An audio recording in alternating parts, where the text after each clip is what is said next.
ಹೆಸರು ಬಂದು Morris minor ಅಂತ. ಈ ಕಾರ್ ಮ್ಯಾನುಫ್ಯಾಕ್ಚರ್ ಆಗಿರೋದೇ 1948 to 1970. ಆಫೀಸಲ್ಲಿ ನನಗೆ ಫ್ರೀ ಟೈಮ್ ಇತ್ತು ಅಂತ ನಾನು ಕಾರ್ನ ವಾಶ್ ಮಾಡ್ಸೋಣ ಅಂತ ಇಲ್ಲೇ ನಮ್ಮ ಆಫೀಸ್ ಹತ್ರ ಒಂದು ಬಿಲ್ಡಿಂಗ್ ಇತ್ತು, ಅಲ್ಲಿ ಹೋಗಿದ್ದೆ. ಇಲ್ಲೊಂದು ಕಾರ್ ನೋಡಿ ನನಗೆ ಶಾಕ್ ಆಯಿತು. ಯಾವ ಕಾರು ಅಂತ ನೀವೇ ನೋಡಿ. ಈ ಕಾರ್ ಹೆಸರು ಬಂದು ಮೋರಿಸ್ ಮೈನರ್ ಅಂತ. ಈ ಕಾರ್ ಮ್ಯಾನುಫ್ಯಾಕ್ಚರ್ ಆಗಿರೋದೇ 1948 to 1971.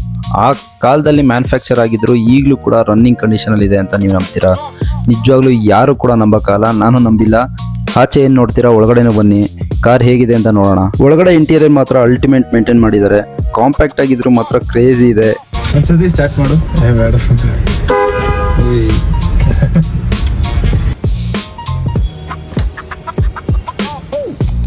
ಎಷ್ಟು ನೀಟಾಗಿ ಮೇಂಟೈನ್ ಮಾಡೋ ನೋಡೋ, ಲೆದರ್ ಗಿದರ್ ಎಲ್ಲ ಹಾಕ್ಸಿ.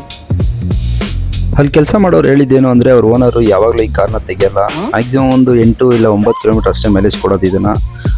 ಏನೇ ಕೊಡಲಿ ಈ ಕಾರ್ನ ಈಗಲೂ ಕೂಡ ನೋಡ್ಕೊತಿದ್ದಾರೆ ಅನ್ನೋದಕ್ಕೆ ತುಂಬ ಖುಷಿ ಆಯಿತು. ಮುಂದಿನ ವೀಡಿಯೋದಲ್ಲಿ ಸಿಗೋಣ. Thank you.